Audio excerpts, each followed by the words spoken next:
சிம்பிளா, ஹெல்தியா ராகி கொழுக்கட்டை எப்படி பண்றதுன்னு பார்க்கலாம். இதில வந்து இரும்பு, கால்சியம் சத்து அதிகமா இருக்கிறதுனால, போன் ஸ்ட்ரென்த்துக்கு ரொம்ப நல்லது. அது மட்டும் இல்லாம வெயிட் லாஸ்க்குமே ரொம்ப பெர்ஃபெக்ட்டா இருக்கும்.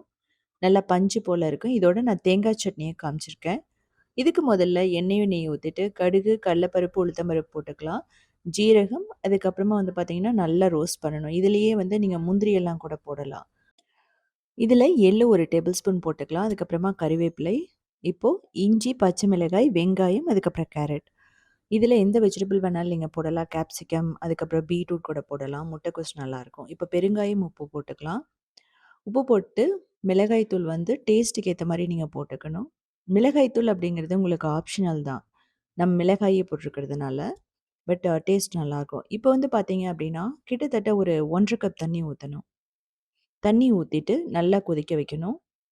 இப்போ ராகி போடுறோம். 1 கப் ராகி, அதுக்கப்புறமா ஒரு 1/4 கப்லேருந்து 1/2 கப் நீங்க அவல் போட்டுக்கலாம். ராகிலேயே வந்து நீங்க முழுசாவும் பண்ணலாம் நல்லாயிருக்கும். இல்லன்னா வடிச்ச சாதம் அப்படி போட்டீங்க அப்படின்னா கொஞ்சம் டிஃப்ரெண்ட்டா இருக்கும். ஸோ நல்லா மிக்ஸ் பண்ணிக்கங்க. அடுப்ப ஆஃப் பண்ணிட்டே பண்ணலாம்.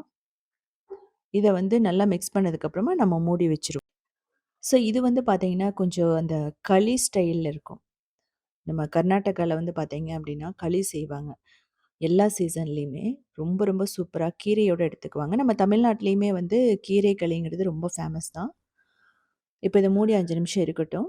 இப்போ கொஞ்சம் சூடா இருக்கும்போதே நான் வந்து தண்ணீல வந்து கொஞ்சம் கைய வந்து தொட்டுட்டு, அதுக்கப்புறம் நீங்க உருண்டைகளா பிடிச்சுக்கலாம். இதிலேயே வந்து பார்த்தீங்க அப்படின்னா, தண்ணி கொஞ்சம் அதிகமா ஊத்துனீங்க அப்படின்னா, சூப்பரான களி ரெடி ஆயிடும். நீங்க ஒரு கீரையோட வச்சு சாப்பிடும்போது, பருப்பு குழம்போட வச்சு சாப்பிடும்போது ரொம்ப சூப்பரா இருக்கும். நீங்க அந்த மாரி கூட ட்ரை பண்ணலாம். இத வந்து நல்ல பெரிய பெரிய உருண்டைகளா பிடிச்சுக்கலாம். சின்ன சின்னதா பிடிக்கிறத விட பெருசா பிடிக்கும்போது, நமக்கு சாப்பிடுறதுக்கும் நல்லாயிருக்கும். வெயிட் லாஸ் அப்படின்னு போம்போது, இது வந்து கிட்டத்தட்ட ஒரு 2டே 2 உருண்டை சாப்பிட்டீங்கன்னா போதும். லஞ்சுக்கோ, இல்ல பிரேக்ஃபாஸ்ட்டோ, டின்னரோ எதுக்கு வேணாலும் எடுத்துக்கலாம். இன்னும் எக்ஸ்ட்ரா புரோட்டீன் வேணும்னா, நீங்க பாசிப்பருப்பு ஊற வச்சு அத ஆட் பண்ணலாம். ஸோ நிலக்கடலை எல்லாம் ஆட் பண்ணலாம். ரொம்பவே நல்லாயிருக்கும். இப்போ இதில வச்சுட்டு ஒரு 15 நிமிஷம் மீடியம் ஃப்ளேம்ல வேக வச்சீங்கன்னா, சூப்பரா ரெடி ஆயிடும். சட்னிக்கு எப்பவும் போல பச்சை மிளகாய், இஞ்சி, அதுக்கப்புறமா கறிவேப்பிலை, தேங்காய், பொட்டுக்கடலை, புளி இவ்வளோதான் தேவைப்படும் உங்களுக்கு. தேவைப்பட்டா பூண்டு போட்டுக்கலாம். இது வந்து நல்லா தண்ணி ஊத்தி அரைச்சுட்டு, நம்ம தாளிக்கிறதுக்கு கடுகு, அதுக்கப்புறமா கறிவேப்பிலை, பெருங்காயம் அவ்வளோதான். இது எல்லாமே செய்றதுக்கு ஒரு 20 மினிட்ஸ்க்குள்ள நீங்க எல்லாமே செஞ்சு முடிச்சிடலாம். ஸோ ஓப்பன் பண்ணி பார்க்கலாம். எந்த அளவுக்கு சூப்பரா இருக்குன்னு சொல்லிட்டு. இப்ப எடுத்தீங்கன்னா ரொம்ப சாஃப்ட்டா இருக்கும். ஒரு 5 நிமிஷம் விட்டுட்டு எடுக்கலாம்.